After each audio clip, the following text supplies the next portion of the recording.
Guys, ഇന്നലെ ഞാൻ ഒരു അതിഥി തൊഴിലാളിയെ കാണാൻ പോയി.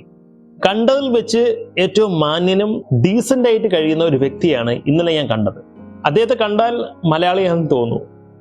വേഷമായാലും മുടിയുടെ കട്ടിങ്സ് ആയാലും കറക്റ്റ് ഒരു മലയാളി. രാവിലെ പോയിട്ട് വൈകുന്നേരം വരുമ്പോൾ കയ്യിൽ 3000 രൂപ കാണും. ഓടിക്കുന്നത് 22 വീലുള്ള ഒരു ടിപ്പർ. ഇതാണ് അദ്ദേഹം ഓടിക്കുന്നത്. സോ കാശുണ്ട്, ഭയങ്കര ഡിമാൻഡുമാണ്. അത്തരം ഡ്രൈവേഴ്സിന് കേരളത്തിൽ കുറവാണ്, അതുകൊണ്ട് തന്നെ അവർക്ക് ഡിമാൻഡും ഉണ്ട്. ഇവിടുത്തെ ആളുകളെല്ലാം വിദേശത്താണല്ലോ പോണത്. പക്ഷേ അന്യ സംസ്ഥാനങ്ങളിൽ നിന്ന് ഇവിടെ വന്ന് ജോലി ചെയ്യുന്നു. 3000 അല്ലെങ്കിൽ 4000 രൂപ അവർ ദിവസവും ഉണ്ടാക്കുന്നു. മിക്ക ദിവസവും വർക്കും ഉണ്ട്. ഇദ്ദേഹത്തിന്റെ പേരാണ് മുഖ്സുദുൽ അലി. അസമിൽ നിന്നാണ്. ഇവിടെ കേരളത്തിൽ കൊല്ലം ഡിസ്ട്രിക്റ്റിലെ അഞ്ചലിൽ താമസിക്കുന്നു. അദ്ദേഹം താമസിക്കുന്നത് ഫാമിലിയുടെ കൂടെയാണ്. ഫാമിലി ക്വാർട്ടേഴ്സ് ഉണ്ട് അഞ്ചലിൽ, അവിടെ താമസിക്കുന്നു. ഇവർക്കൊരു മകളുണ്ട്. മകൾക്ക് 8 വയസ്സുണ്ട്. അവിടുത്തെ ഏരിയടുത്ത് ഒരു പ്രൈവറ്റ് സ്കൂളിലാണ് പഠിക്കുന്നത്. അറിയാൻ കഴിഞ്ഞത് ഇദ്ദേഹത്തിന്റെ മുതലാളിയാണ് ഈ കൊച്ചിനുള്ള ഫീസൊക്കെ അടയ്ക്കുന്നത്. ഇന്ന ജോലി ചെയ്യും എന്നൊന്നുമില്ല. ഞാനൊരു കണ്ട കാര്യമാണ്, കേരളത്തിൽ ഒരു മതത്തിൽപ്പെട്ട വിഭാഗത്തിന് ഏത് ജോലിയും ചെയ്യും എന്നൊരു കൺസെപ്റ്റാണ്. എന്നാൽ ചില മതമുണ്ട്, ഒരു ജോലിയെ ചെയ്യൂ, ഇന്ന ജോലി ചെയ്യില്ല എന്ന രീതിയിലുള്ള ആറ്റിറ്റ്യൂഡും ഉണ്ട്. എനിക്ക് ഇദ്ദേഹത്തെ വളരെയധികം ഇഷ്ടപ്പെടാനുള്ള ഒരു കാര്യം, ഏത് ജോലി ചെയ്യാനും തയ്യാറാണ്. ആദ്യമേ വന്നപ്പോൾ ഡ്രൈവിംഗ് അല്ലായിരുന്നു, മറ്റു പല പണിയും ചെയ്തു. പിന്നെ ഇപ്പം ഈ ഒരു ഡ്രൈവിംഗ് ഫീൽഡ് സെറ്റിലായി. അസമിൽ പോവുകയാണെങ്കിൽ തന്നെ വളരെ പെട്ടെന്ന് തന്നെ തിരിച്ചു വരുന്നുമുണ്ട്. എന്താ കാര്യം? ഇത്ര ഡിമാൻഡാണ് ഇദ്ദേഹത്തിന്. കയ്യിൽ കാശുണ്ടെങ്കിൽ ജീവിക്കാനും നല്ല സുഖമാണല്ലേ. അത് തന്നെയാണ് ഇദ്ദേഹവും. ഇവർ കാണുമ്പോഴാണ് കേരളത്തിൽ നിന്ന് വിദേശത്തേക്ക് മറ്റും പോകുന്ന ആളുകളെ, അതും കേരളത്തെ പഴിച്ചുകൊണ്ടാണ് അവർ പോകുന്നത്. എന്നാൽ ഇവർക്കൊക്കെ കേരളം സ്വർഗമാണ്. അവരുടെ സംസ്ഥാനത്തെ കമ്പയർ ചെയ്യുമ്പോൾ കേരളം അവർക്കൊരു സ്വർഗം തന്നെയാണ്. കാരണം ഇവിടെ അടിപിടിയോ മറ്റ് അരാജകത്വമോ അവിടെ കാണുന്ന തരത്തിലുള്ള ഒന്നും തന്നെ ഇവിടെ ഇല്ല. അവർക്ക് കേരളം ഒരു സ്വർഗമാണ്. അത് കേരളത്തിൽ നിന്ന് പുറത്തു പോയിട്ട് അന്യ സംസ്ഥാനങ്ങളിൽ നിങ്ങൾ നോക്കൂ, അവിടുത്തെ അവസ്ഥ എന്താണ്. എങ്കിൽ മാത്രമേ ഇവിടുത്തെ നിങ്ങൾക്ക് വാല്യൂ മനസ്സിലാവുകയുള്ളൂ. ഞാൻ പറഞ്ഞില്ല, നല്ല ഡ്രസ്സിങ് സെൻസ്, മുടി വെട്ടുന്നതായാലും നല്ല പോസിറ്റീവ് വൈബ് വരുന്നു. ഇദ്ദേഹത്തിൻ്റെ ഫാമിലി ക്വാർട്ടേഴ്സിൻ്റെ മുകളിൽ തന്നെ ഒരു ജിമ്മുണ്ട്. ജിമ്മിലൊന്നും പോകാറില്ല, പക്ഷെ അവിടേക്ക് കുറേ മലയാളികളാണ് വന്നു പോകുന്നത് ആ ജിമ്മിലേക്ക്.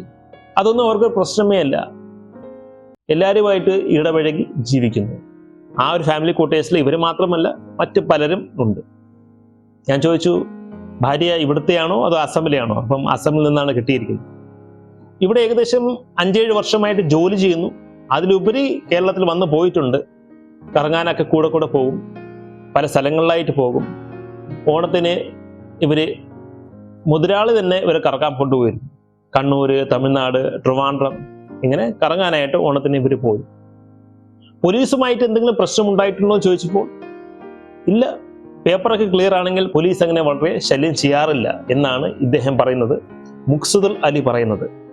നമ്മുടെ ഈ കൊച്ചു കേരളത്തിൽ വന്ന് മറ്റ് സംസ്ഥാനങ്ങളിൽ നിന്ന് ഇവിടെ വന്ന് ജോലി ചെയ്യുന്ന വളരെയധികം ആളുകളുണ്ട്. ആ കണ്ടതിൽ വെച്ച് ഏറ്റവും നല്ല സുന്ദരമായിട്ട് ജീവിക്കുന്ന ഒരു വ്യക്തിയാണ് ഈ മുഖ്സുദുൽ അലി. ഇദ്ദേഹത്തിന്റെ സംസാരം തന്നെ നമുക്കൊരു ഡിഫറെന്റ് ഫീലിംഗ് ആണ്, വ്യത്യസ്തമായൊരു അനുഭവമാണ്.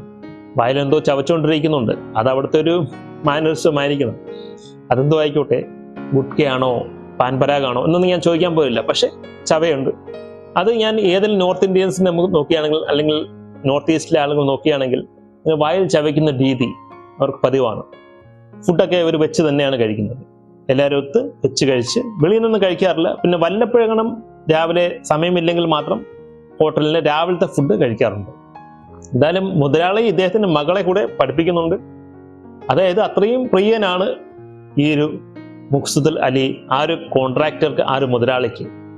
ഇദ്ദേഹത്തിന് ഇതുവരെ ഒരു തരത്തിലുള്ള നാട്ടിൽ നിന്ന്, കേരളത്തിൽ നിന്ന് ഒരു വിധത്തിലുള്ള ദുരനുഭവങ്ങൾ ഉണ്ടായിട്ടില്ല. അതായത് ആളുകളെ മറ്റേ അടിയോ പിടിയോ മറ്റെന്തെങ്കിലും സംസാരമോ ഹിന്ദു മുസ്ലിം മേൽക്കോയ്മയോ അതൊന്നും ഇവിടെ ഇല്ല, ഇതുവരെ ഉണ്ടായിട്ടില്ല. അതാണ് കേരളത്തിലുള്ള സമാധാനം, ഹാർമണി ഇവരെ കൂടുതൽ അട്രാക്ട് ചെയ്യുന്നത്. ഞാനിങ്ങനെ കേരളത്തിലെ വന്ന് ജോലി ചെയ്യുന്ന കുറേ ആളുകളുടെ നേരിട്ടുള്ള ഇൻ്റർവ്യൂ, അവരുടെ വീട്ടിൽ പോയി അവരെങ്ങനെയാണ് താമസിക്കുന്നത്, അവരുടെ അനുഭവം എങ്ങനെയുണ്ട്, അവർക്ക് എന്തെങ്കിലും പ്രശ്നമുണ്ടോ, ഈ രീതിയിലുള്ള ഇൻ്റർവ്യൂസ് എടുക്കാറുണ്ട്. ഇപ്പം തന്നെ 10-12 പേരെ ഇൻ്റർവ്യൂസ് ആയി. അപ്പം അതിൽ കണ്ടതിൽ വെച്ച് ഏറ്റവും സുന്ദരമായിട്ട് ജീവിക്കുന്ന, മനോഹരമായിട്ട് ജീവിക്കുന്ന ഒരു വ്യക്തിയുടെ ഇൻ്റർവ്യൂ ആണ് കഴിഞ്ഞ ദിവസം ഞാൻ എടുത്തത്. അദ്ദേഹത്തിൻ്റെ പേരാണ് മുക്സുദുൽ അലി. കേരളത്തിൽ കൊല്ലം ഡിസ്ട്രിക്റ്റിൽ അഞ്ചൽ, അവിടെ ഒരു ഫാമിലി ക്വാർട്ടേഴ്സ് ഉണ്ട്. ഇദ്ദേഹം മുക്സുദുൽ അലി സ്വന്തം ഫാമിലിയുമായിട്ടാണ് ഇവിടെ താമസിക്കുന്നത്. ദിവസവും 3000-4000 രൂപ സമ്പാദിക്കുന്നുമുണ്ട്. ഓടിക്കുന്നത് 22 പേരുള്ള ഒരു ട്രക്കാണ് ഓടിക്കുന്നത്. അപ്പൊ ഇതാണ് മുക്സുദുൽ അലിയുടെ ജീവിതം. ഇനിയും മുക്സുദുൽ അലി സമ്പാദിക്കട്ടെ, നന്നായിട്ട് കേരളത്തെ ഇഷ്ടപ്പെടട്ടെ. അപ്പൊ ഗൈസ്, ഈ വീട്ടിൽ ഇത്ര മാത്രം. നിങ്ങൾക്ക് എന്തെങ്കിലും അഭിപ്രായം ഉണ്ടെങ്കിൽ കമന്റ് ബോക്സിൽ അറിയിക്കുക. നന്ദി, നമസ്കാരം.